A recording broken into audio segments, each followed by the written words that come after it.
We never know where life will lead us or what may hinder us along the way. But while every day can feel like one big question mark, it doesn't have to. With the right insights, strategies, and solutions from Western and Southern Financial Group, together we can look ahead to leave the unknown behind. What's Pro Football Focus doing? Last week they had Brady. This week they got Brady. We're literally doing it differently from everybody else. As a matter of fact, moving forward from this point on, I will not make reference to PFF. Do you not understand that they are that way because you're Joe Flacco? And you just like to discredit things that people deserve credit for. That you can't possibly be expected to defend that. Talk about the game, Sam. So, who cares about what people think about us? Yeah, I like football season, all the things that go with it.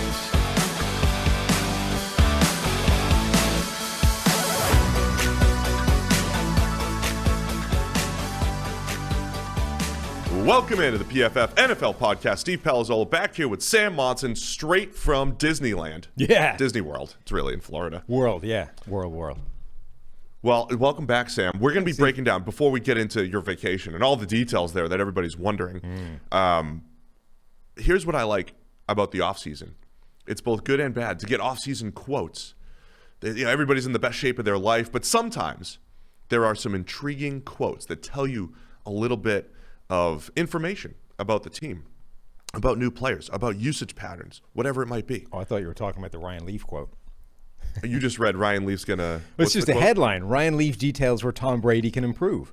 I'm glad we're finally getting that information. Friend of the show, Ryan Leaf. Don't trash Ryan. I'm not trashing him. I'm just saying Ryan Leaf detailing where Tom Brady can improve is a funny headline. It is a funny headline. I'll give you that. Anyway, so PFF.com, we have an off-season NFL press conference quotes live tracker. Ben Cooper wrote this for us over at PFF.com. It's a lot of work to listen to these, come up with some analysis off them. We're going to pull some of the best quotes because I love it. I love quote season and trying to figure out what to do with them. But how was your vacation, buddy? It was good. Got to visit the grandparents, Scout's grandparents rather than mine. Not yours? No, my parents. Went to Disney, which is like an amazing just money extraction enterprise they've got going there. It's actually phenomenal. How about the marketing? As soon as you go there, the branding of it is just but also I think they've like nailed the pricing for everything is just about worth it in terms of, all right, I know this is a ripoff and I know this is gouging me.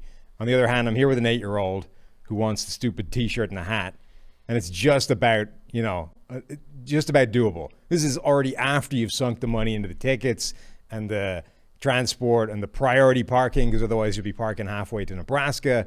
All these kinds of, like, everything they have. A, everything costs money, and B, everything is priced just to the point where it's like, it is worth it, but I'm upset. Get the wristband to pay with stuff? No, because the restrictions with COVID, they've suspended some things that don't seem to make much sense to me. But the wristbands make it much worse. Yeah. You just just scan it. Just right. Get my wristband. But the fast pass thing would be good, but they didn't have that, so that was unfortunate. Yeah, you got a fast pass if you're gonna. Wasn't an option. They didn't have it. Normally. Also, right now, so you think masks are gone. Masks are gone unless you're on transport or indoors, and indoors counts like a roof. Like the merry-go-round thing. What do you call that here? Carousel, merry-go-round, whatever those things are. So it's mask on, mask off everywhere? Yes. So merry-go-round was apparently an indoor event, even though it's just a roof. It's not indoors. There's no doors. And yet you have to have a freaking mask on in 90-degree Florida heat. So that was just trust the science. Reasonably unfun. All right, let's get into it. Wait, when I was gone, you clearly have done no drumming up or driving of business. I did. To the charity drive. So the kids... There's a lot of pressure on me to run the show by myself. I know. I did forget about... You've fallen over. Go ahead. Tell them about the Make-A-Wish Foundation, the Tri-State Area one, we're raising money for them. The PFF NFL podcast, we're trying to raise $1,500, which will go to the kids and have the byproduct of me having to sit here dressed in your ridiculous old minor league baseball gear. It's going to look including great. Including like a dustbin lid sized glove whatever freakish size your cleats are and the XXXXXL pants and top. Well, so let's work together and make this thing happen this week. My pinned tweet, PFF_Sam. It's my pinned tweet for a GoFundMe where we're raising the money. Get in there and donate. Every little bit helps, and it helps the kids. All right. And other people. Do other people like make a wish? Older people? Or is it just kids? I think it's generally kids. Yeah. But either way, it'll be great. Anyway, and it's a good cause. We'll all benefit here Yes. as well. So it'll be great. So go do that at PFF_Sam. Let's get that thing moving so we can see Sam dressed up as An idiot. minor league Steve. Oh, sorry. I'm not an idiot. Not an idiot? I was almost a Major League Baseball player. You were. So close. Yeah. Major League bullpen. I was in the bullpen for 2 days in spring training and never pitched. Did I ever tell the story about the time that the announcer thought that I was pitching? I don't think so. So this is worth it, right? Let's So find out.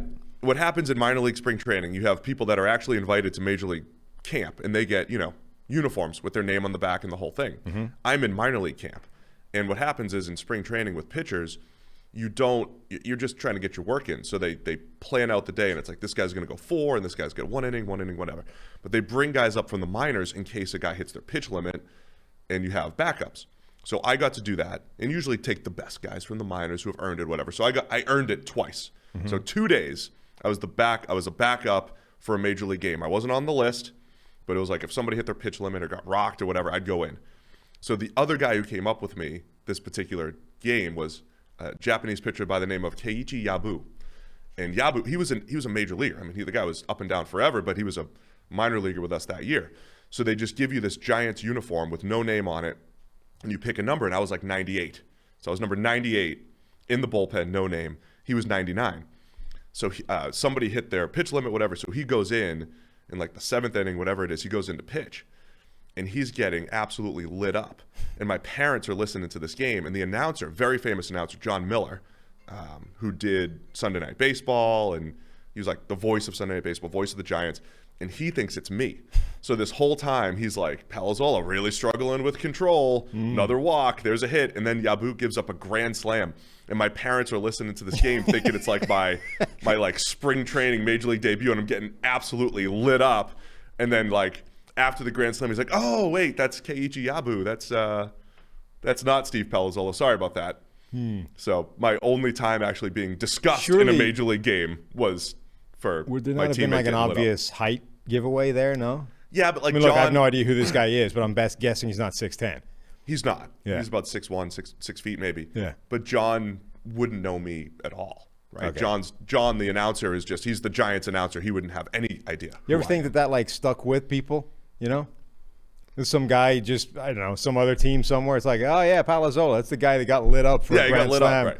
on the radio that time. Luckily, no. Other teams aren't listening to the Giants spring training broadcast. You while don't they're know. Playing. But that was my. I was there scouting. In baseball, I was listening on the radio scouting. Right? That was the closest I got to the big leagues. So, anyway, let's get into this press conference season and some of these quotes. Now, again, a lot of them are like, this guy's in the best shape of his life. Let's get some good ones. Okay, let's start with the Buffalo Bills and Josh Allen. Mm-hmm. And it's the notable quote from, again, Ben Cooper, PFF.com. Josh Allen on what he needs to work on.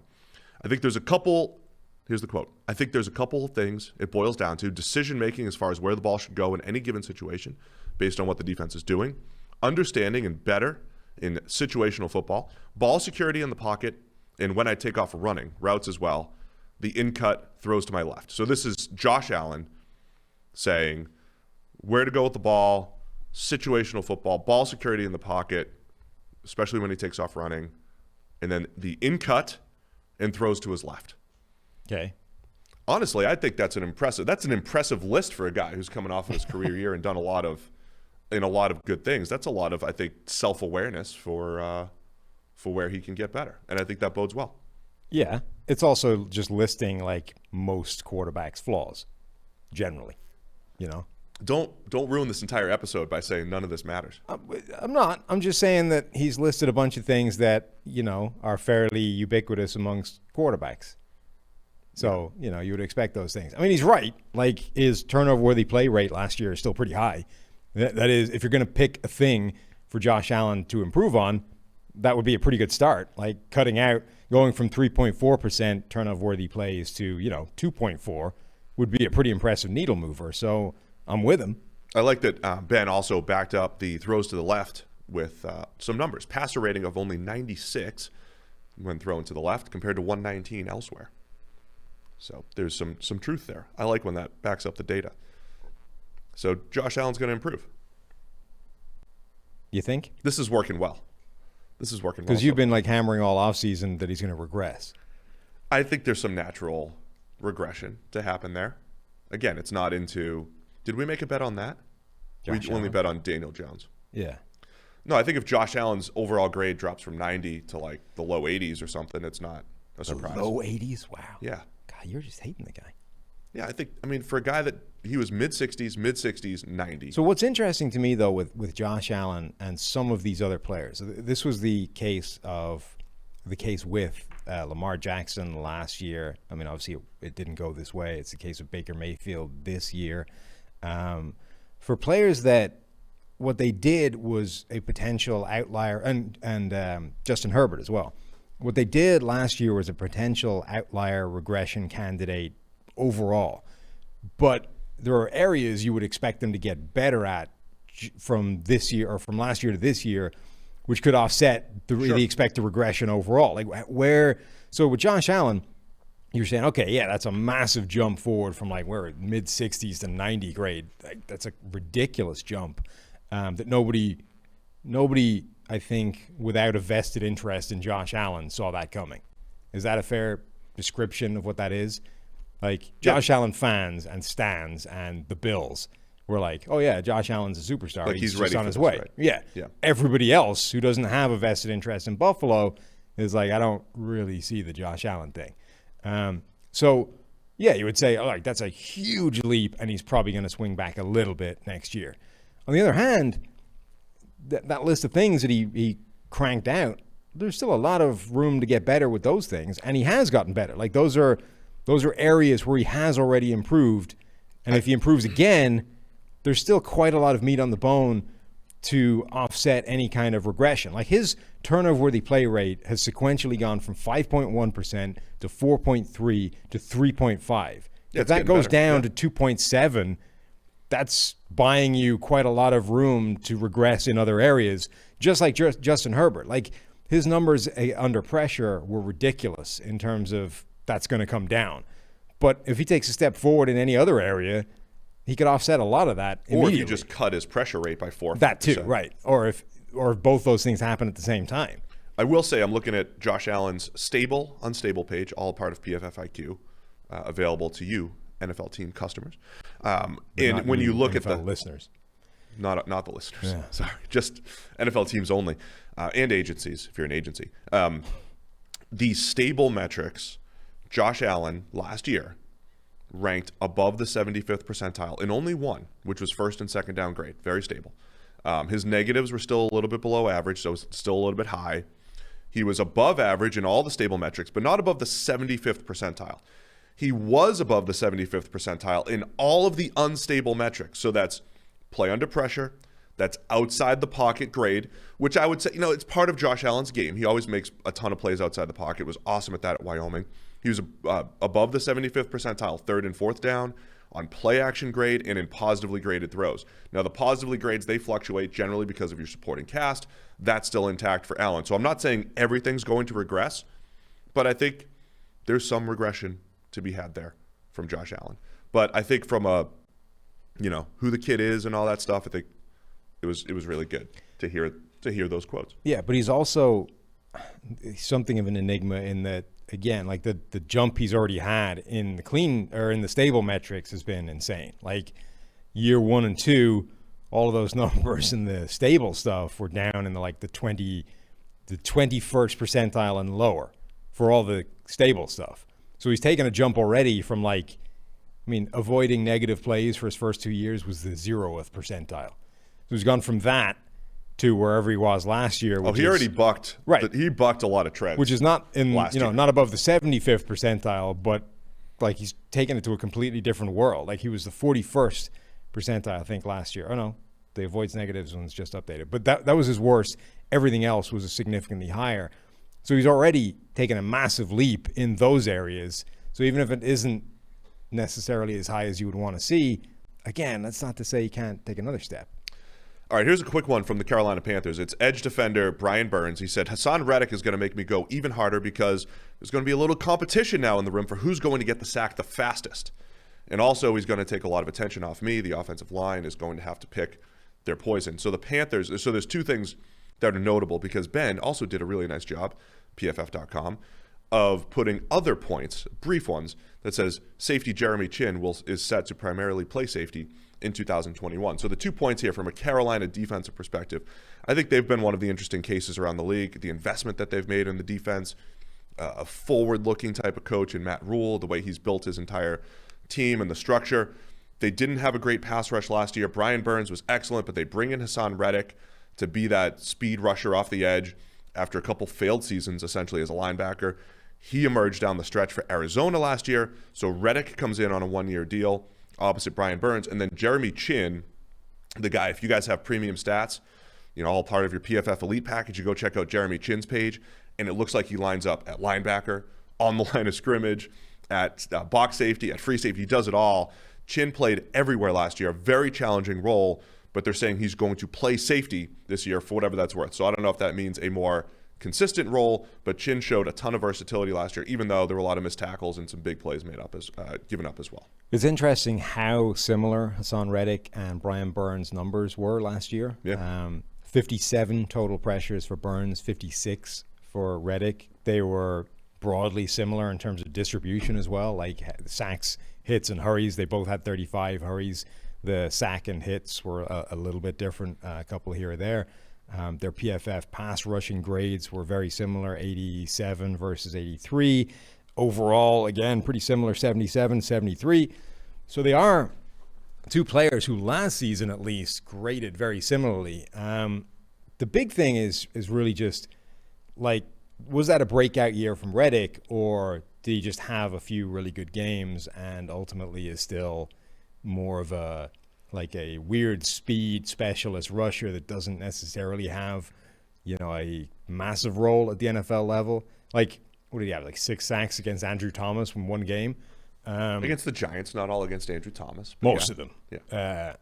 So there's definitely an interesting scenario where Reddick did break out. And if you just put him as a speed rushing edge player, the way he, basically should have been since college, you now have 2 of those guys. And Burns, I think, is developing into a lot more than that. Can be more, like, he's not going to be, I think, ever particularly good against the run, but he's got a lot more versatility to his pass rush than Reddick does.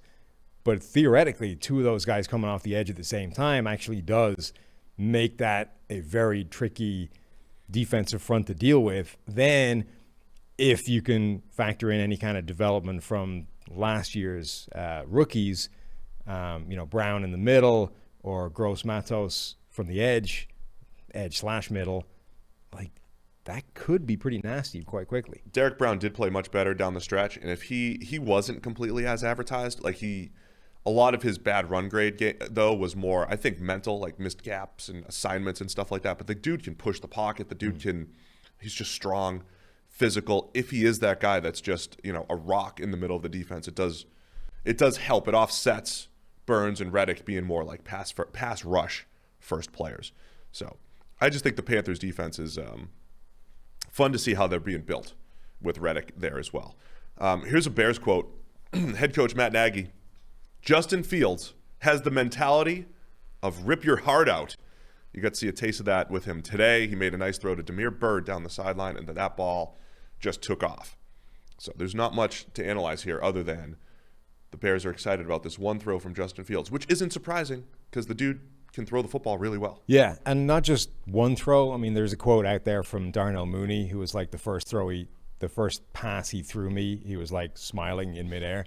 Yeah. Like, it's different. Like, he doesn't just have a good arm. He has an arm that's like noticeably different when you're out there from an Andy Dalton. And this is one of those areas where, if you do go to training camps or watch those things, and you start looking at the quarterbacks rep after rep after rep, you can see the difference in arm strength just from like how it comes out of the hand of the dude with the big arm versus the dude who's the backup and doesn't really have a big arm versus the guy with the noodle who's like lobbing it out there like me. I did reference that when Renner was on the show on Thursday. Although when we went to Jets camp a few years ago, it was the opposite. Remember, the starter was, Ryan Fitzpatrick. The ball was not coming out well, but the offense was crisp.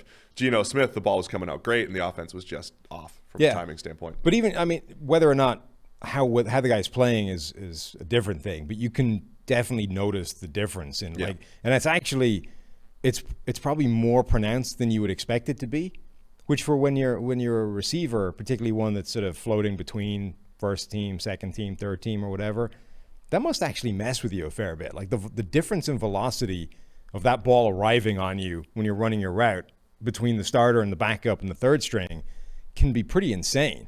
So if you're out there, running with Andy Dalton and then suddenly Justin Fields rocks up and fires this laser through your numbers, like it is going to make a difference. You're going to notice that pretty quickly.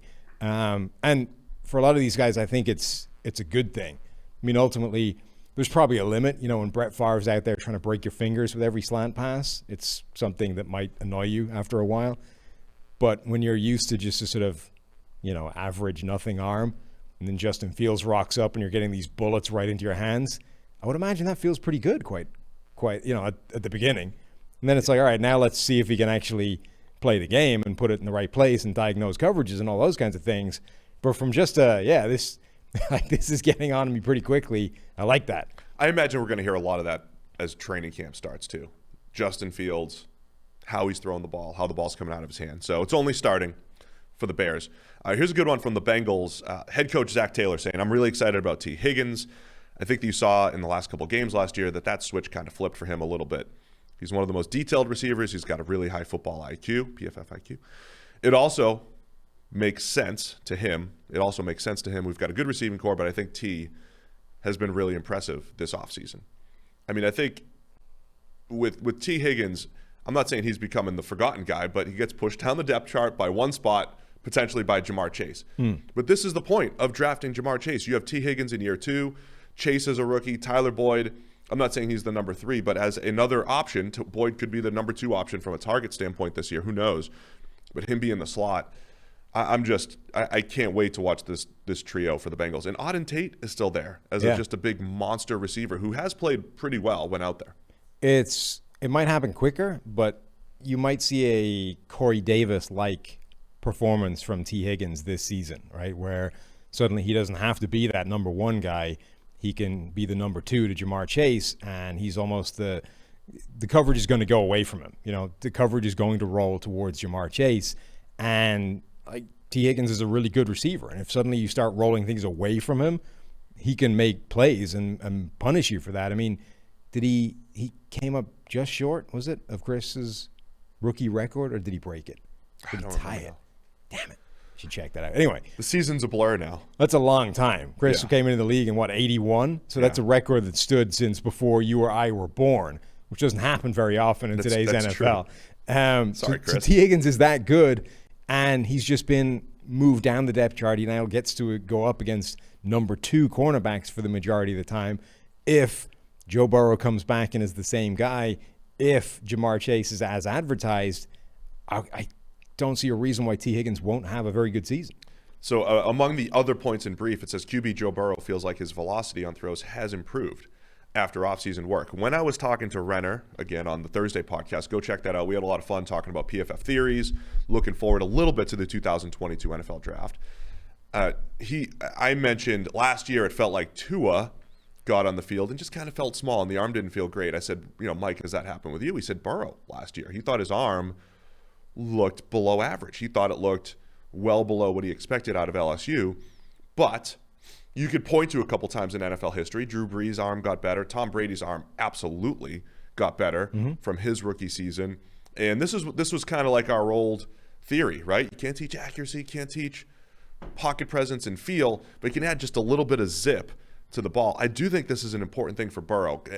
I didn't think his arm was below average at LSU, but there were definitely some throws that were kind of like bang, bang in college where I'm like, that's probably broken up at the NFL level. It's not concerning, but you'd rather see more zip. If this is true, this is a big development for Burrow. Yeah, and I may be projecting too much to this, but it feels like getting sidelined with a significant knee injury and essentially leaving you with nothing but like working out in terms of rehabbing and working out from a sort of static platform that doesn't really involve football might actually be a really good thing for improving the strength in the areas you need to get better at arm strength, right? Like doing nothing but like sitting in a chair and working on those weird muscles that you're not really utilizing when you're running plays or doing standard drop back stuff and trying to work on your technique is probably actually a really good thing for improving your basic ability to fire a ball using nothing but arm strength. So I could definitely see a world where Joe Burrow does have a stronger arm coming back from this. My concern with him is,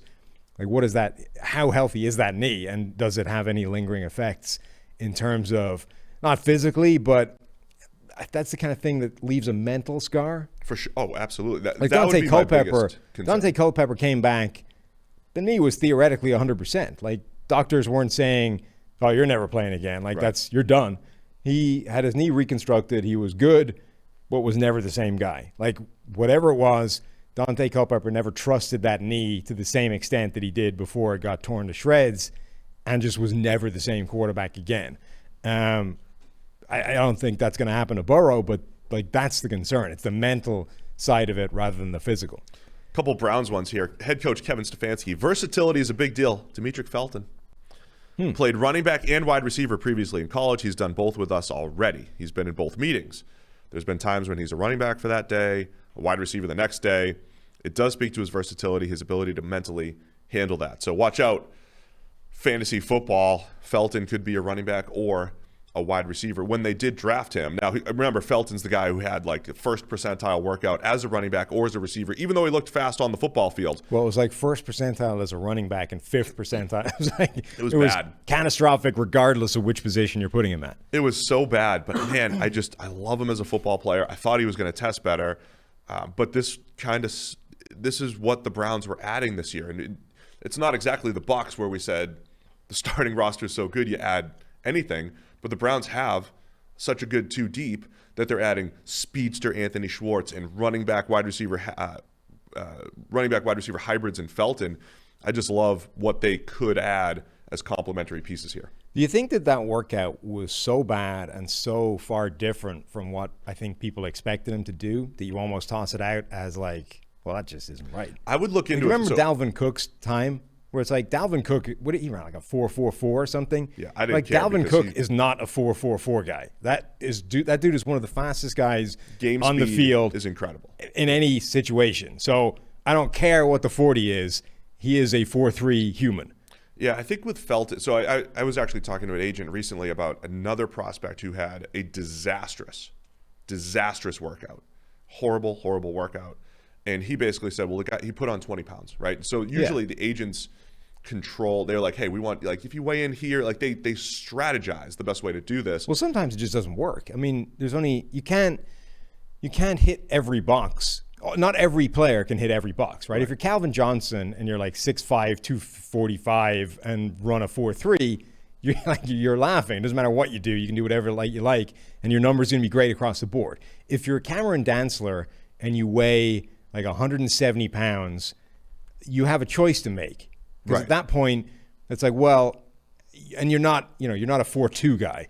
So do I lean into the fact that I'm fast enough and I've got good tape at this size, so deal with it? Or do you try and prove that you can play at 190 at the NFL level and hope that it doesn't torpedo your ability to run fast in a straight line? And that, Cameron Dantzler, I think, tried to play that game and just got wrecked. Devontae Smith went the other way and went, screw it, I'm 170 pounds, even if he was like 166 or whatever. Just went, this is what I play at. I'm fast enough. I'm not even going to run. I'm fast enough. The tape shows you, pick me or don't. This is what I do. But I think all these guys that aren't the sort of tick every box have that choice to make, and some of them try and play the game and game it, try and put on the weight for this weigh in, run at this time, and try and hit all the boxes at different times. And some of them, it just doesn't work. Yeah, in Felton's case, he didn't necessarily weigh in. No, I don't think that explains him. I think he was just bad. So I don't know, but either way, He's a pretty good football player. The other point that was made as like a bullet here, Anthony Walker set to quarterback the defense.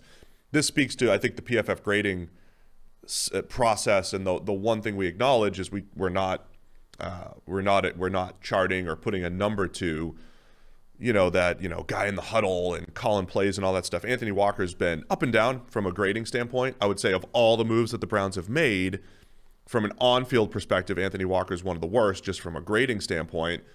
But we acknowledge here there's something to this. Happened with London Fletcher late in his career. He was like the famous example for us, right? He was a great locker room guy, great get everybody lined up type of guy. I think that's Anthony Walker for the Browns. And I think now that's probably more important than it's ever been. Not just because that role is important, but most linebackers aren't good right now. Or not, most linebackers are getting wrecked now, whether they're good or not. Yeah. So if a guy is grading badly, we might have a very good linebacker on the show at some point, and I want to ask him all about that. Yeah. We're working on some stuff. So if a guy is playing badly and is doing all that important stuff in terms of the green dot and calling the defense and getting everybody lined up, it's probably a bigger issue. It's probably a bigger plus now than it was in the past when most linebackers were grading really well because it was an easier position to play.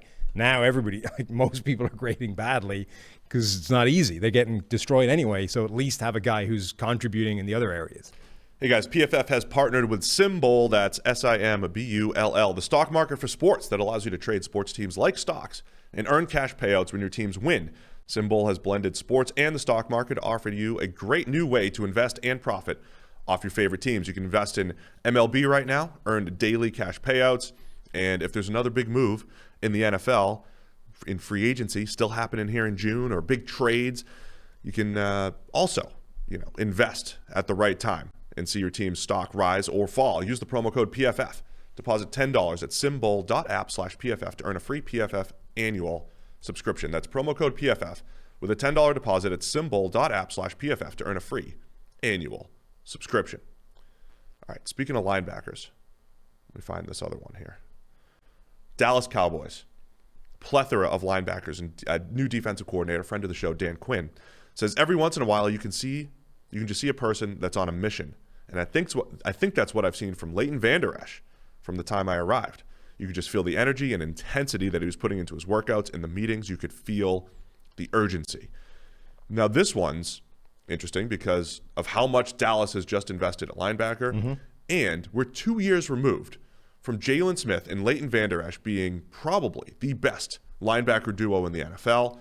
They've disappointed, especially last year, between injuries and performance.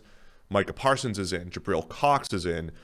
What is the role for Leighton Vander Esch now in Dan Quinn's defense? Yeah, and Leighton Vander Esch in particular is the one whose performance has been really headed in the wrong direction. I mean, as a rookie, he had a PFF grade of 85, 82 in coverage. It was green across the board, played really well. That's also his career high in terms of number of snaps, 894. So almost 900 snaps that year. He's basically had that again in the 2 years since. So 510 and then 460 the two subsequent years. And the grades have gone to 58 and then 50. So his performance has fallen off a cliff. Injuries have torpedoed him to the point where he's been on the field half as much. You've gone from having a guy who looked like the best linebacker in that class, which looked like a really good linebacker class. Remember, that's Roquan Smith's class, right? That's Tremaine Edmonds' class. It was a really good linebacker group that year, and Leighton Vander Esch looked like the star right out of the gate. And then since then, it's all gone wrong for him. But I think that rookie year showed you that he can be that guy. But now, with all the players that Dallas has added, with the fact that they've already paid Jalen Smith the big money, he's the one I think under the most pressure in terms of, like, if you don't show it right now, particularly with a new defensive coordinator, new system coming in, now's your one shot. And it's do or die for Leighton Vander Esch right now. Yeah, there's so much potential there. We'll see who's actually there on opening day, though, for Dallas. There's a lot of linebacker talk. I can't skip over this one. It's the Detroit Lions, head coach Dan Campbell. It's on linebackers again. We did not want to put an emphasis on size. This is surprising to me. I would rather have someone who's 220 and could freaking fly at inside linebacker. That just fits what we're doing. We asked Jelani Tavai to shed some weight, and he did that, and he is moving better. Now, what does that turn into? I don't know, but he's putting the work in. Tavai, as Ben notes here in the article, Ben Cooper, Tavai only had one game grade above 70. He was a surprising draft pick a couple years ago, coveted by the Lions, of course, and Matt Patricia, but also reportedly by the Patriots. They've always had their type at linebacker, which generally trends closer to those dudes who are 250, even here in 2021. So they're taking this 250 linebacker that ranked 96th out of 99 qualifying linebackers, trying to get him to slim down and see what they can do. But Campbell saying he wants speed at linebacker. And that, hey, we kept linking them to Micah Parsons. If Penei Sewell wasn't on the board there at 7 overall, I could see them taking Parsons. Yeah. Going back to he has speed and size. So He's both, another one of those guys taking all the boxes. Yeah, look, Tavai graded badly enough last year that you try something. Because running it back is not going to work, even in a different system. Like, that guy gave up a passer rating of 140 into his coverage. Now, linebackers give up a hefty passer rating anyway, but it's like 105. It's usually in the low hundreds, right? Yeah, for the average linebacker. So he's 35 points worse. Didn't have a pick, didn't have a pass breakup, gave up 3 touchdowns, gave up 87.5% of the passes thrown his way were caught. And it's not like his run defense was any better. So, yeah, Tavai was pretty catastrophic last year, so let's see what happens if we shed some weight and have a better defensive system around him. I don't hate it. And I think is one, let's put that in the plus Dan Campbell column in terms of smart things said as opposed to cliched things that sound dinosaur-like. All right, here's one we discussed a lot at the time, and it's starting to come to fruition as we head into year 3 for Rashawn Gary, the edge defender for the Green Bay Packers. This is outside linebacker coach Mike Smith. Because of where Rashawn got drafted in the first round, well, people think he's going to come in, be a starter, be an all-pro. It don't work like that. If you force a guy to get into the game early enough in his career and force him to play when he's not ready, you can do a lot of damage. I expect a big jump from him in year 3. Just to turn back the clock a little bit, Rashawn Gary was the guy coming out of Michigan where we said we just wouldn't take him in the first round. Production-wise, wouldn't take him in the first round at a position where production is the biggest indicator of future performance. And then when you pair production with athleticism, the hit rate for edge defenders is like 90%. It's incredible. Gary was the guy who did not have great production, but had an incredible workout, 277 pounds, could move, had everything you're looking for. He had been, again, I don't want to use the word bust, but he had been a subpar player until week 16 of last year, the snow game in Tennessee. 90.7 overall grade. He had back-to-back grades in the 90s, had an 81 grade in the divisional round against the Rams. This is one of those things. Do we look back and say, okay, this is the athletic guy that started to turn a corner as he did over the last 3 or 4 games, or is it just one of those late season, small sample size anomalies? Mike Smith apparently thinks, okay, Rashawn Gary has turned the corner, and overall he did take great strides last year with 46 total pressures.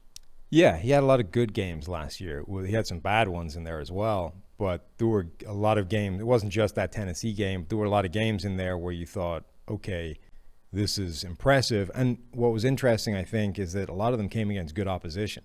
Like, it wasn't just – you see that every now and again where a player has a bunch of really good games and all of them came against catastrophic players. He just lucked into a bunch of easy games, and it explains it. But Gary's weren't. Like, Tennessee's offensive line was in ribbons, but he had a good game against Los Angeles. Their offensive line was fine. He had a good game against Indianapolis. Their offensive line was fine.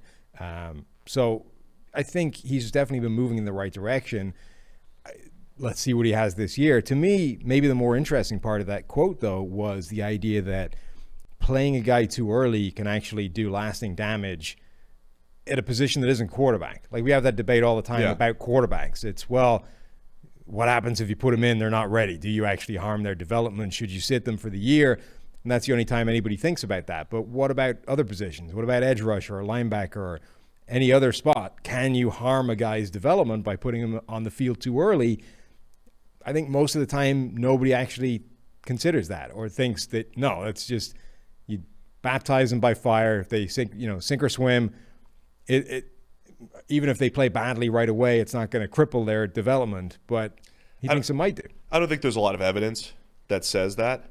Even from a quarterback standpoint, I think a lot of that's anecdotal. Like, Blaine Gabbert looked like a disaster when he started his career. Like, would he have been better if he just sat for 2 years? Who knows? There's the David Carr example, and it's really tough to really pinpoint that. I will say, offensive linemen, as I reference all the time here on the show, they get better by you taking their lumps, right? It would make sense mentally to be like, oh man, this dude's going to get whooped for 2 years. That's going to mess him up. But it actually does kind of like, help you develop a little bit. So that isn't necessarily the same thing. Like offensive linemen definitely get better. They have a slower learning curve, I guess, than some other positions, where generally by year 2 or 3 is where they take that step forward.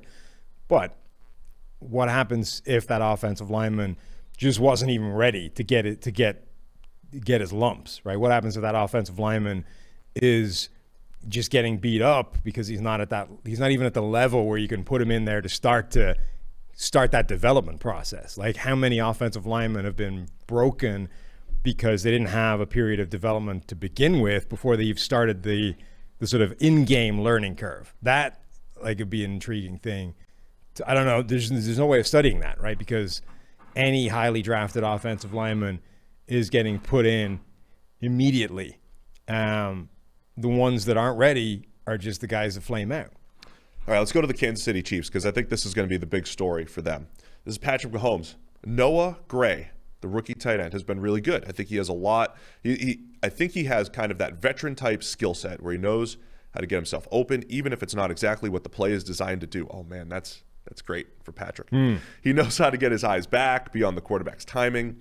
And then Cornell Powell, he's a beast, man. He is big out there. He's running across the field, making a lot of big catches in tough, contested spots. So this is when Mahomes was asked about the rookies. Tight end Noah Gray, wide receiver Cornell Powell.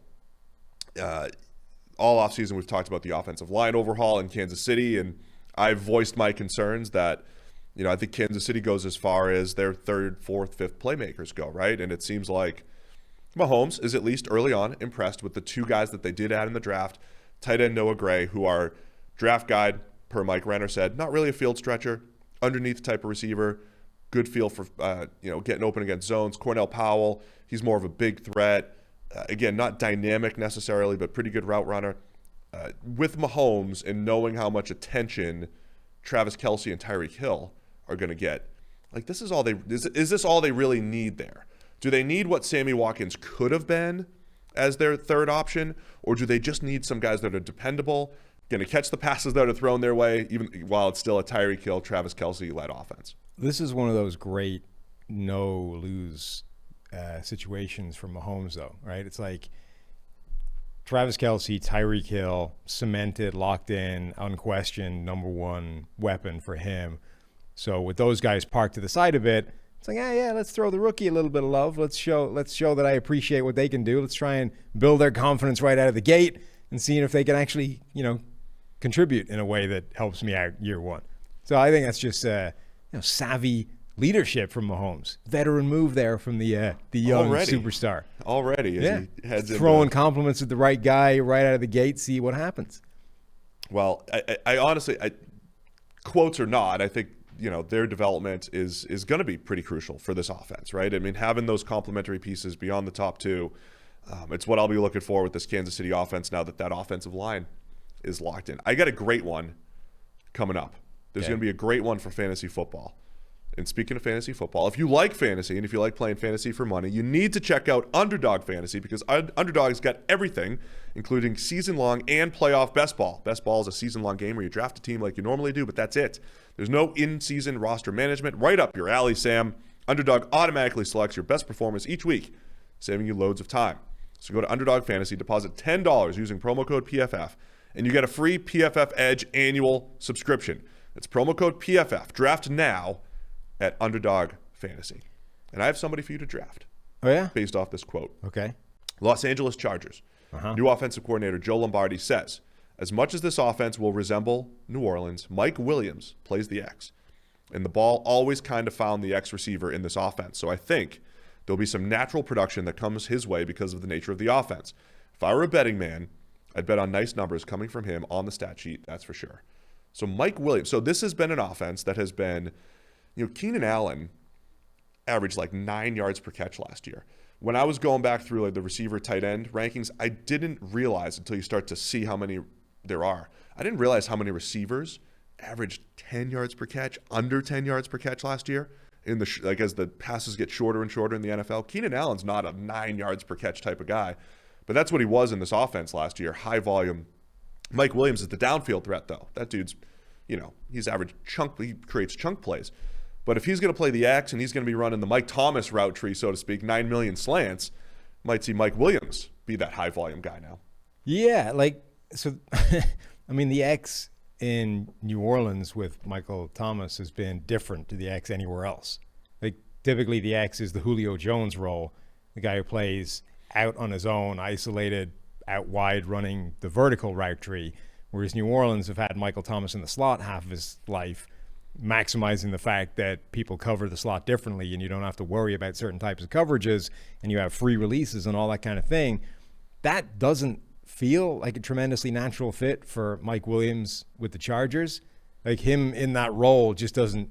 I mean, if you're picking between Mike Williams and Keenan Allen to be that guy, it seems that Keenan Allen is a much more readily available natural fit for that specific role. So either that offense is changing dramatically or they're picking a different player for the way you would think that those roles naturally fall. So I'm wondering, so if you're stealing, and there's another quote here that Lombardi's going to take a little bit from New Orleans, a little bit from San Francisco. Nothing's ever, apples to apples, right? But if you're taking a little bit from New Orleans, how much do we glean? New Orleans is not a short passing offense, right? It feels that way because of how they've been under Breeze the last couple of years, but that was more Breeze physical limitations, right? When Breeze, a few years ago, when he was at his best, remember it was Marcus Colston running up the seam. They stretched you vertically and horizontally. But this is an interesting one for Herbert, right? Because I think Justin Herbert last year, there were many games we said it was only like 2 or 3 good throws per game. The rest was just okay. It was pretty good. But he just has that arm talent to create those chunk plays. Are there going to be more of these easy horizontal stretches, shorter passing game? Are they going to take too much off Herbert's plate, or are they going to attack vertically? Because I think that's a big question here as well. That is an interesting tension with the development of Justin Herbert because he was phenomenal last season at all of the wildly unstable things in terms of play under pressure, those big chunk plays you talked about. So in theory, you would expect those to regress, and the way to sort of offset some of that would be to increase the higher percentage plays and all those kinds of things. The problem with that is, like, those chunk plays are massively valuable. So in a way, if you're going to have a quarterback who isn't as efficient, who isn't the most efficient quarterback in the world, you want those because those will, like, one 50-yard bomb offsets an awful lot of misses on a 5-yard out. Flip the field, man. Right. Field flipping arm strength. So you're left with these two things working in opposition. One that says you want to dial back on those things and lean into the things that are higher percentage and easier to do because it makes his job and his life easier at the position. And the other thing saying, well, actually, we want those. And if a guy is going to be less efficient, we want more of those. So let's actually lean into that as a concept and start shooting for those big plays. That's like, the Cam Newton thing a few years ago where Carolina went through this sequence of 4 or 5 years trying to figure out what the offense should look like given Cam Newton's unique skill set. There was a period where they tried to dial back those big plays. And they went, well, Cam Newton is a little bit inefficient, so let's make everything a 5-yard swing to Christian McCaffrey. The problem with that is, like, Newton's never going to be efficient. So he's never going to be as efficient as never going to be as efficient as what you imagine the baseline for those is. So all you're doing is, like, declawing the guy. You're taking away his most dangerous weapon and forcing him to be just a worse version of other quarterbacks by running with that kind of high percentage system. I think you have a very similar question with Justin Herbert, albeit with way less data to work from. So we don't yet know what Justin Herbert is. We kind of had a pretty good idea what Cam Newton is. We just didn't know what the best way of deploying him was. Now, you don't know what the best way of deploying Herbert is, and you don't really know what he is. So this whole idea of building an offense around him in year 2 is, I think, a really difficult challenge for that coaching staff. Just for perspective, Mike Williams' profile since entering the league, he has the 4th highest average depth of target, over 16 yards per target. And because of that, that usually means your YAC, your yards after the catch, are going to be low. So he's among the worst, but it's because he's been used as a downfield threat. He has separated among the worst in the league. And again, that's the nature of the further you go down the field, the less you're going to separate. Separation percentage goes down. That's when you, again, are you open or is it tight coverage? But he offsets that by the 82nd percentile contested catch percentage.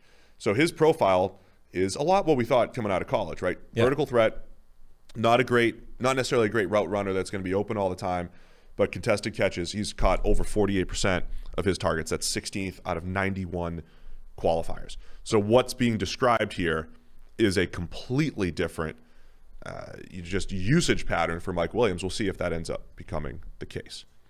All right, let's see where else we can go here. New York Jets. Hang on, before we jump into the Jets, have you seen, so Stephon Gilmore is potentially not going to show up to the offseason program.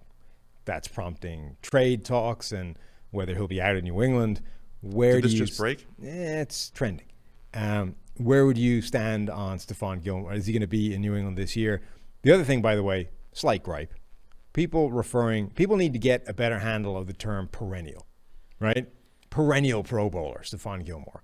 Perennial means like always. Stephon Gilmore is a 4-time Pro Bowl player. That is not perennial. Perennial, Merlin Olsen was a perennial Pro Bowler, right? That dude made 14 straight or something. I missed you. I missed having you here. Stephon Gilmore is not perennial.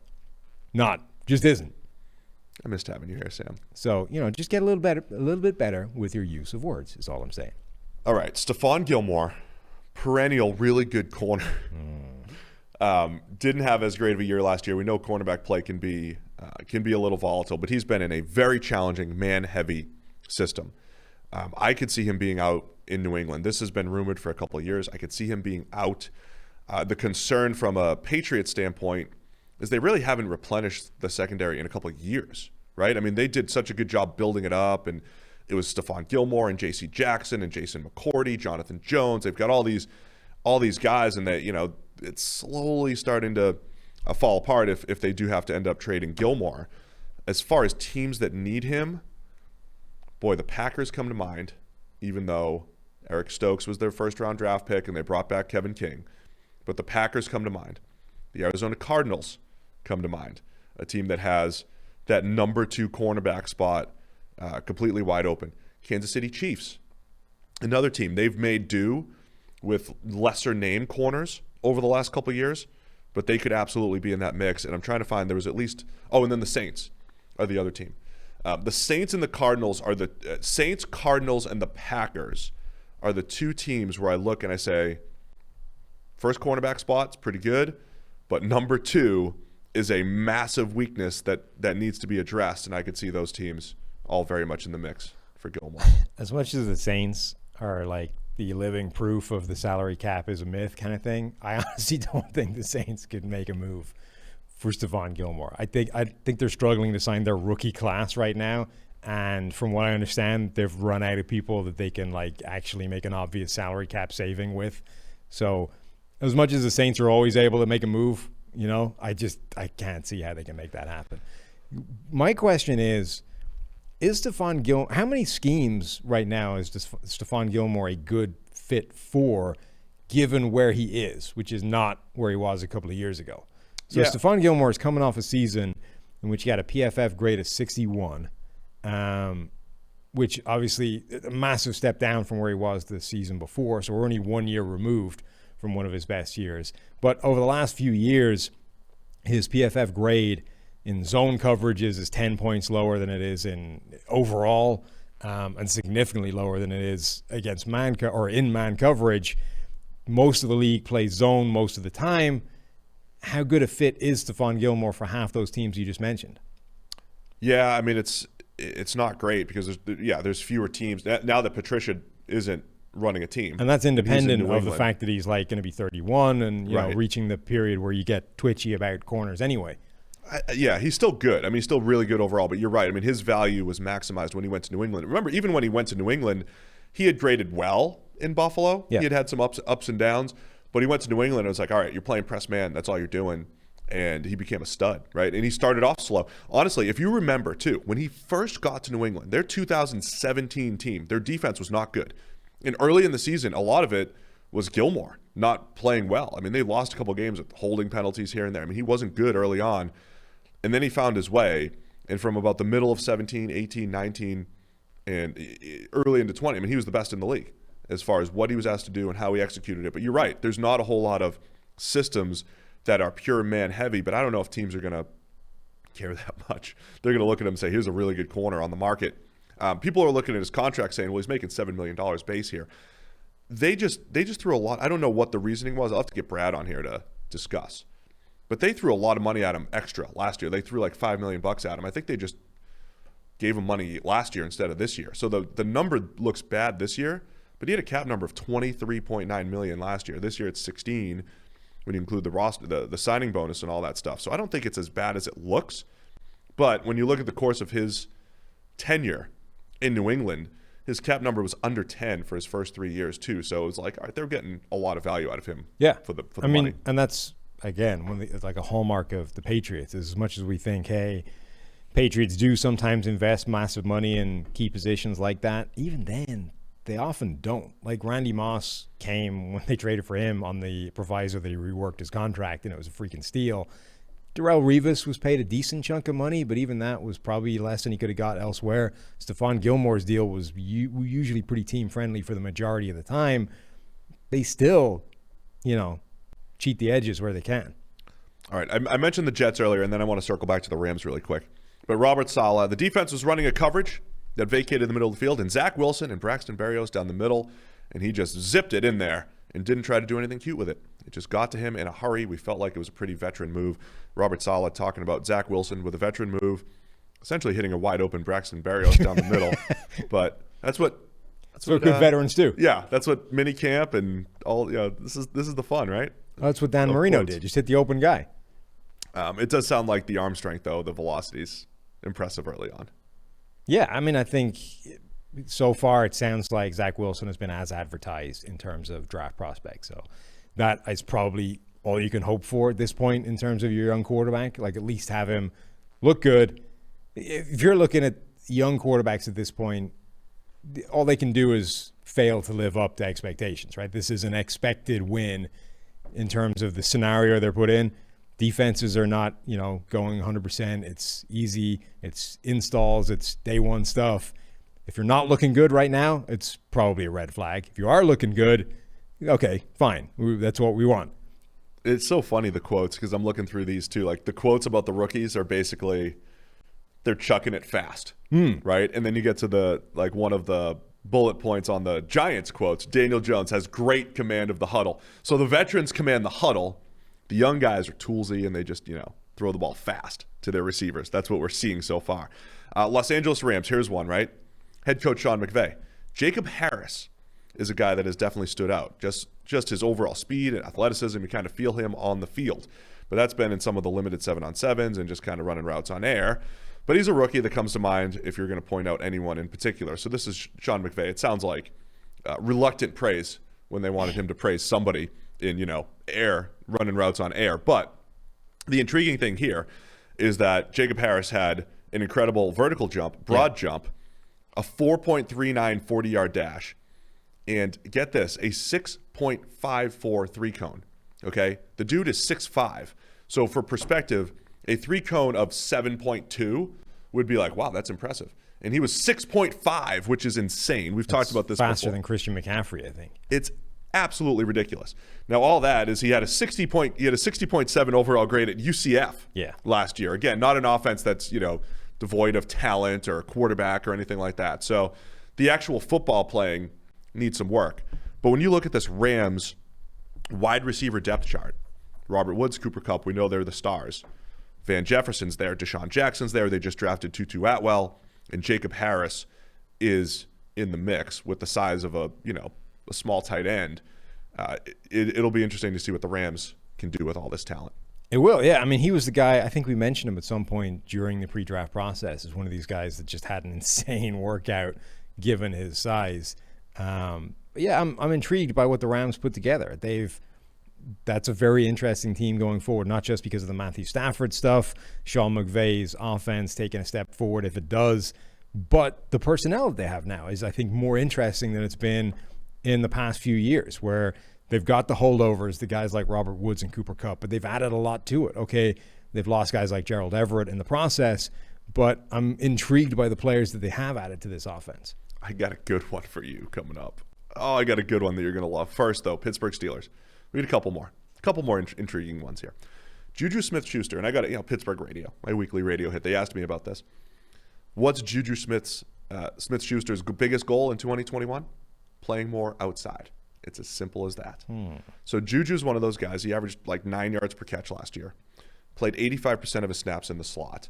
So I was asked on radio, is this a win for Pittsburgh if Juju plays more outside? And I thought, not really, because I don't think he's better than Deontay Johnson or Chase Claypool on the outside. And I think Juju's better off in the slot. Now, I wouldn't have him catching jet sweeps all the time or anything like that.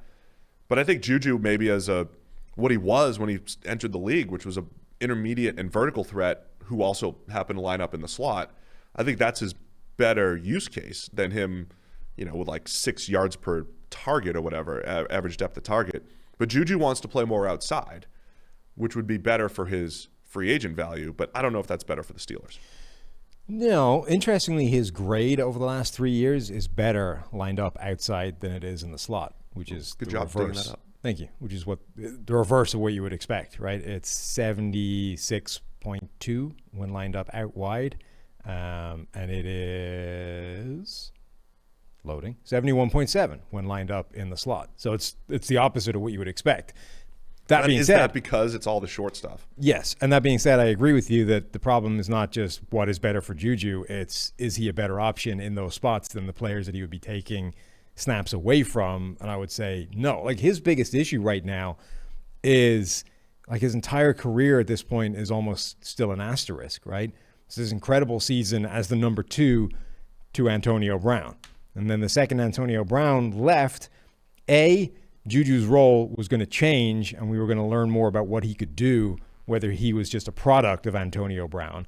But from that point, like, injuries and the offense has declined, like, everything else has changed. So we don't have this control of what that's supposed to look like, right?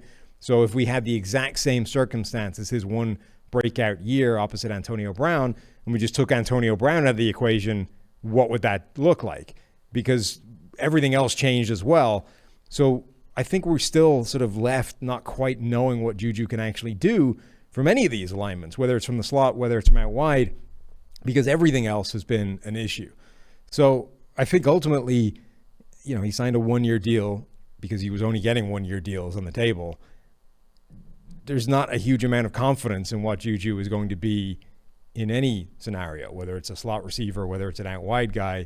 He is going to get bumped down that depth chart as just the tertiary target. And he needs to show that he can be more than that, regardless of where he's lining up. I will stick to my guns that Pittsburgh's best bet is throwing the ball more vertically, letting Deontay Johnson be the short and intermediate threat, taking more shots to Chase Claypool, even though he was hit or miss at the catch point last year, but we saw the freak plays in there.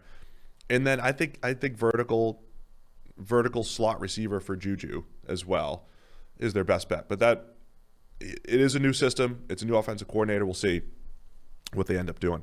There's 2 more I want to get through. This is the good one.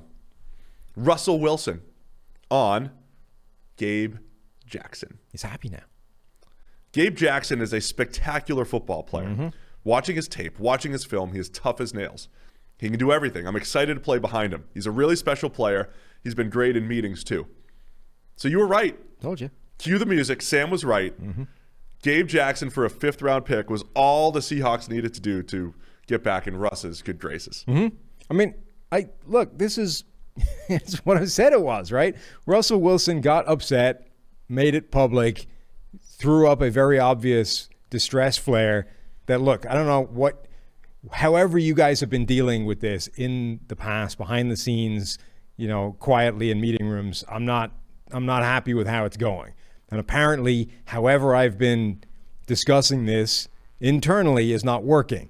So I'm going to go on the Dan Patrick show and make some comments and you guys are going to have to do something.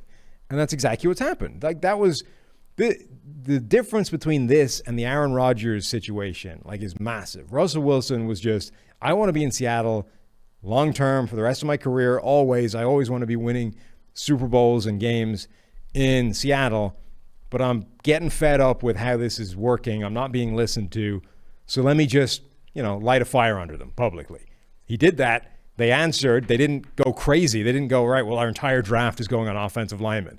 They went, okay, we've heard you, and whether or not we thought this was like a mutual decision to not really invest massively in the offensive line, let's make a move to show you that we're listening. So Gabe Jackson, 5th-round pick, extend his contract, blah, blah, blah. Happy? And Russ is happy.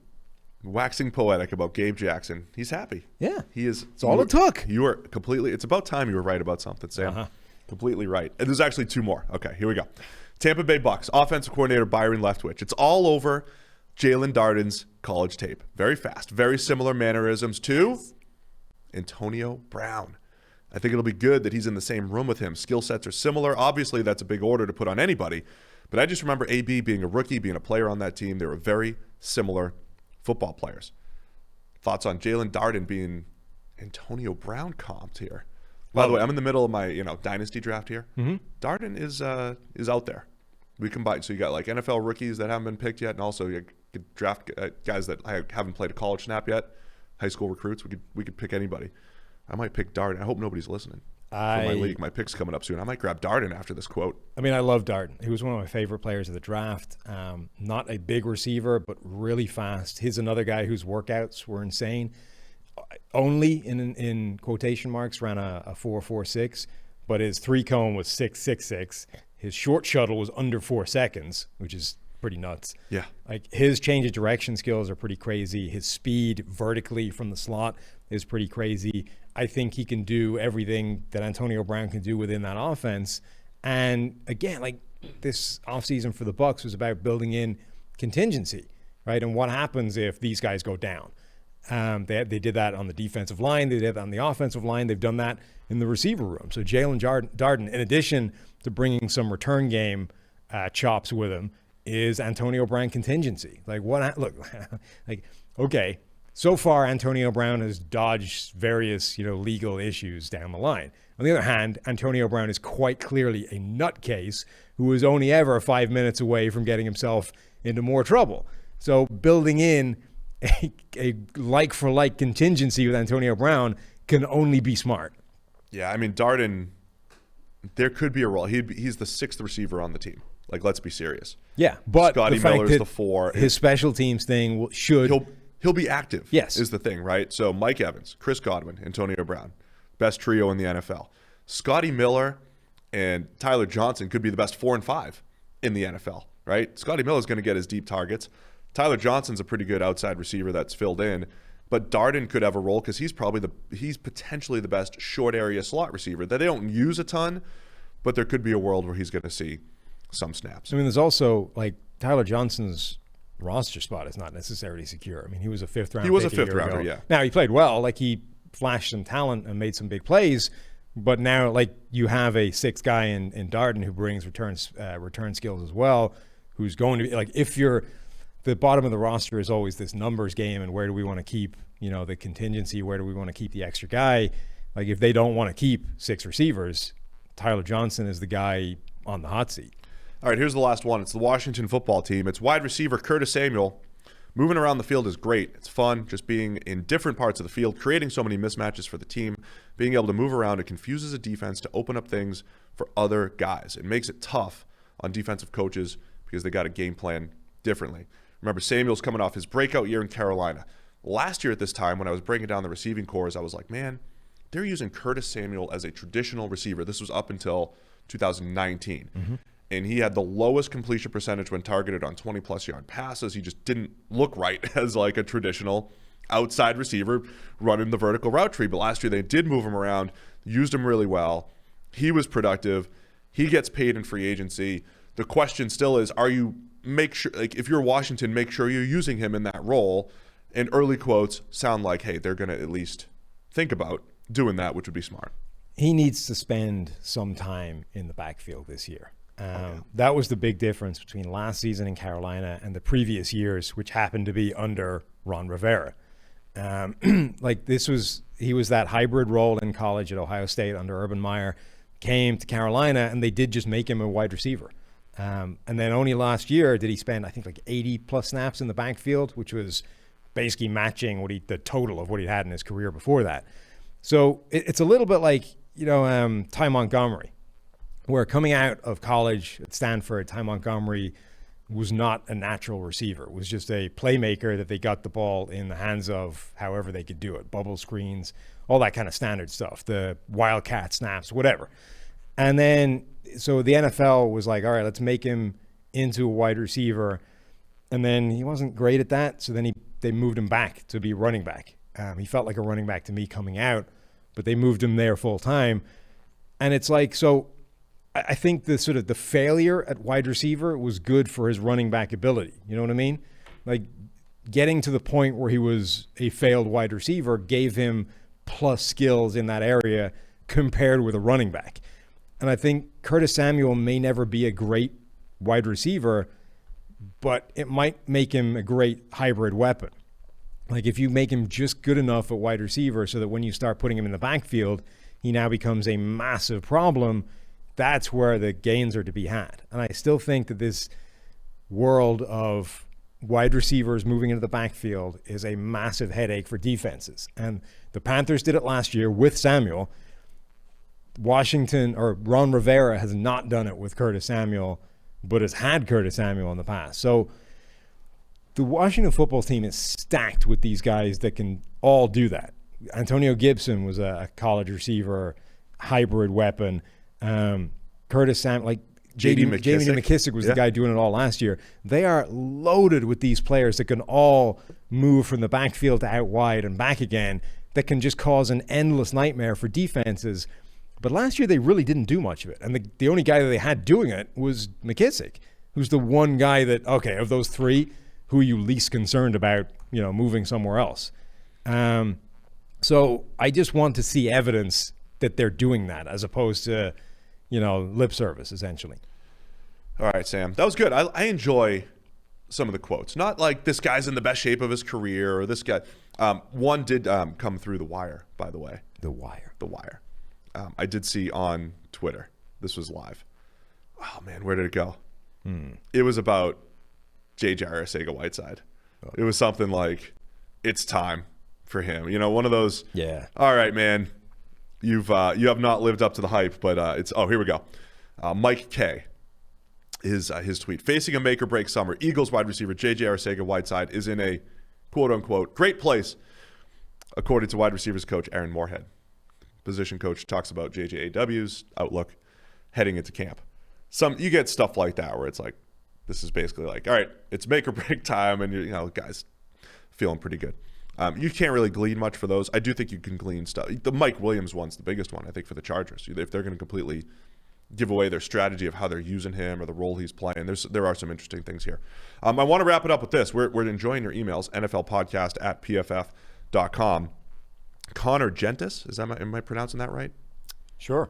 Connor Gentis sends in, he's going to be our listener of the week. Oh, nice. We might do this by show. We might have two listeners of the week. But the listener of the week for this show is Connor, who brings up a question about long snapping. What? Do it. Okay. This is our specialty. Fine. Is long snapping such a rarefied talent that the notion of teaching a backup linebacker how to long snap is beyond impossible? Like, who is the Chip Engeland? Can you pronounce that for me? Revered Spurs shooting coach of long snapping. You're the Engeland? You're the pronunciation master. I defer to you. Don't make me do this. I try to get some confirmation on your end. Why not employ that guy and save yourself a roster spot? So he's basically saying, why can't any old idiot long snap, or why can't you just hire the right coach to teach anybody to long snap, save yourself a roster spot? Jared Allen came into the league as a long snapper. That's the type of long snapper I want. Yeah, guy who can also be a Hall of Fame pass rusher. That'd be useful. My friend Zach Diossi came into the league as a linebacker, turned 15-year long snapper. Yeah, so 13, whatever. I guess point number one is I think it probably is such a rarefied talent. Like There's 32 of them in the world. There's 32 opportunities in the world. But also, it's more complicated than you think it is, right? Like, the number of rotations in the ball in the snap is important, right? Those kinds of things. It's not just like, can you get the ball back to the spot vaguely at the right time, vaguely in the right direction, just to the point where the holder can catch it, put it down, and good. Like, the speed, the operation speed, how fast it gets back is a really important thing. The number of rotations in the ball is an important thing, so they can just catch, put it down, done. I think it is a much more difficult task than people typically think it is, and certainly much more difficult to be really good at it. The other thing I think, so you get a lot of these types of questions where people are trying to cheat a roster spot in various different ways. There's another one that somebody has asked that we might get to at some point that is essentially like, you know, the league, they've been chasing Aussie rules like punters for years, you know, like decades at this point, right? It's another sport that essentially does that all the time. So you bring them over, they're natural punters, and they can do it. Like Michael Dixon just became the highest paid punter in the league, right? Yep. Aussie rules guy. But Aussie, like if you ever watch Aussie rules, those guys are physical monsters that do a lot of hitting and tackling and stuff as well. So like, why not make the punt, like, why not ask the punter to do a little bit more and just hoof the ball down the field, essentially, is what this guy's asking. And if your punter can do more than just every now and again belt the ball down there and then chill playing Nintendo for the rest of his time, that's probably useful. Cheat a roster spot somewhere. So you want to have a punter / like kickoff coverage guy? Or a punter / safety, like punter / something, right? These guys are legitimate athletes a lot of the time. Let's not paint that brush for the entirety of the punting fraternity. Where there's a lot of Aussie rules guys are like legit athletes. I hope McAfee's not listening. Punter of the decade. Well, he'd be in there. Like, he'd be the athlete. That dude hit people. I've seen him do like shooting star presses off the top onto the floor. Yeah, he's a good athlete. Also, I've seen him bury people in terms of hitting on kickoffs, right? More importantly, he could do a shooting star press. Right. The point is, there are a bunch of Aussie rules guys that can A, punt the ball, and B, do a bunch of other things for you. They're legitimate athletes, but the NFL is only interested in them as punters. Let's get McAfee on the show and see if this is a legitimate thing. So anyway, generally people are trying to cheat roster spots in all different ways. And the other one that comes up every now and again is like, how hard is punting and kicking as, you know, separate skills? Surely, given that the kickers and the punters don't actually do an awful lot for most of their time, they have enough spare time that you could teach one to do the other, right? What's his name? Kari Vedvik. That was his big selling point, right? When the Vikings traded a 5th-round pick or a 7th-round pick for him, ultimately to see him flame out. But that didn't work. It was a selling point, right? This guy can kick and punt. It's great. So everybody's always trying to cheat that last roster spot. I think ultimately the reason teams don't do it is because that last roster spot really doesn't matter.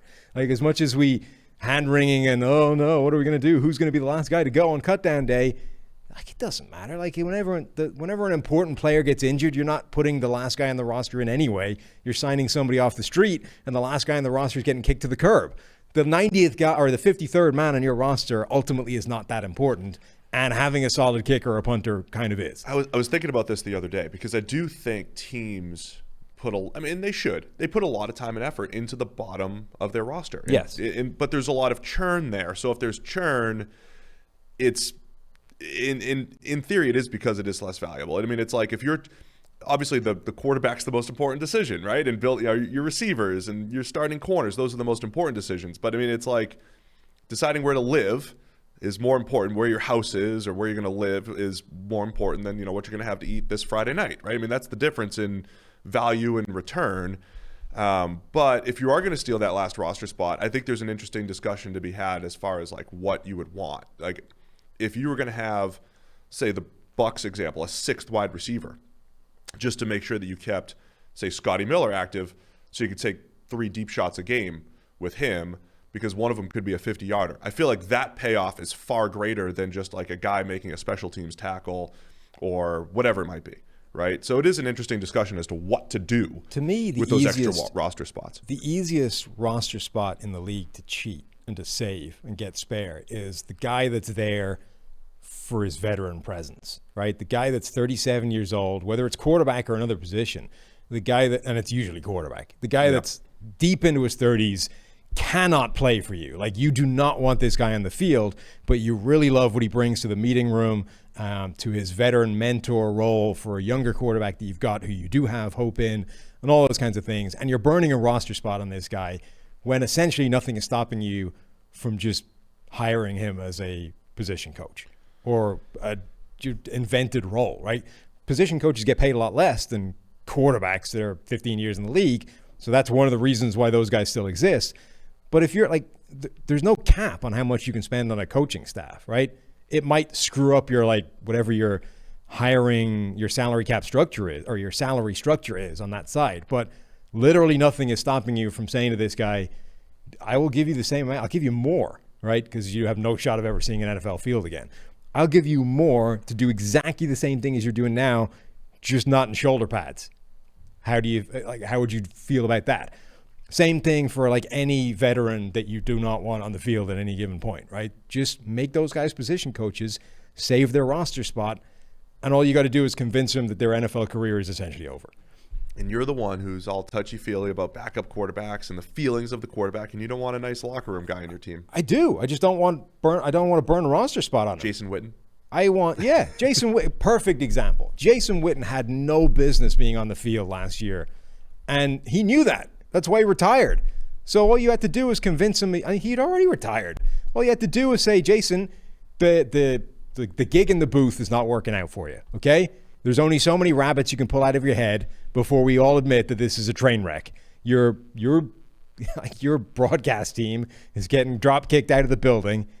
How about you come back to football? Now, there's going to be a change. Instead of you being in the locker room and, doing things like running. Here's your polo. Right. Running a 5-yard out and going nowhere. What we're going to do is have you as a position coach. I liked when they just got the ball to Witten in the flat. It was all of his routes. It was all in the flat. We just got to get the ball into Jason's hands in the flat and see what he could do with it. But like, seriously, all you have to do is give him a polo and set, it's like, same access to the locker room, Jason. You have exactly the same gig. The only difference is on Sunday, you're not putting on pads and a helmet. Anyway, that was great. So that's Connor, our listener of the week for the day. Listener of the week for the show. But answering his question, I think long snapping actually is probably that difficult. And to answer your question about why can't a punter just play safety, I think it's similar, though. There's 32 roles. There's 32 of them. You have to be legit at punter. Because if you're the guys that are worse, you're talking about like 10 yards of field position. But punting, they're already good at that. The point you can't Aussie rule it anyway just because the NFL rules, though.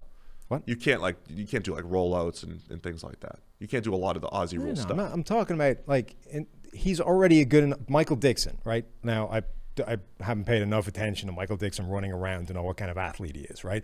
Let's assume for a moment, for the purpose of this discussion, Michael Dixon is a top-tier Aussie rules athlete who can actually run around and hit people at the same time, right? He's already a top-tier NFL punter. They've already paid him a bunch of money. At some point in general NFL practice, like an hour passes, the punters and the kickers have done all they need to do. They then feck off back to the building and just play video games all day. Instead, how about you say, all right, your kicking time is done. Over here with the second team defense, Michael. Third team defense. Whatever. Over here with the backups, you've got some real football to do. So that would be like my baseball analogy is like asking pitchers to hit, right? There's a reason why when pitchers hit, it looks so bad on the field. They're paid to pitch. But every now and again, you run into a great hitting pitcher. He's not, in most of them, other than Ohtani with the Angels, most of them are great for pitchers, but they're not great compared to actual hitters. They would never be on the field. But there's, once in a blue moon, you have a pitcher that's good enough. I guess if you had that right player, I just think it would be so rare. Because your pool is one of the 32 starting punters. You're saying one of the 32 starting punters has to be my third string safety or something like that. Yeah, but the point is you're already drafting, so you're already self-selecting from this group of Aussie rules players, right? It's not like you're just getting punters, finding one who's in the top 32 and has a job, and then hoping he's also capable of doing other things. Like you're drafting from this pool of players. In terms of football, generally is scouting Aussie rules players to be punters. So you're already taking from a sport that has athletes. Like you're not taking from a bunch of guys that are just useless but happen to be able to kick. You're grabbing players from a sport that does all this stuff as well. So most of those guys should be able to do more than you're asking them to do. And even if it's not third string safety, maybe it's just they play all the other special teams units as well, right? So while in addition to punting, you're also L2 on the kickoff unit. I can't see any reason they shouldn't be able to do that kind of stuff. L2 on the kickoff unit, I could see a little bit better. The other problem though is if they get hurt, who's your backup? Now that is honestly probably the single biggest thing against it is if you get that guy hurt, you suddenly don't have a punter. So that's why Connor is the listener of the week for the show, because it just triggers all sorts of great conversation. You guys can do that too. NFLpodcast@pff.com. Also, don't forget our friends over at SimBull and Underdog Fantasy. Some great deals going on right now. Fantasy season starting all across the world. The uptick in people wanting fantasy is just through the roof right now. PFF.com is exactly where you need to be with that, especially our best ball package. It is awesome. So go check it out. All at PFF.com. Thanks to everybody for tuning in. You going to be back on Thursday? I'll think about it. Back for good? No more vacation? We'll see. All right, good. Well, it's good to have you back. Thanks. All right. See you guys on Thursday. Appreciate it.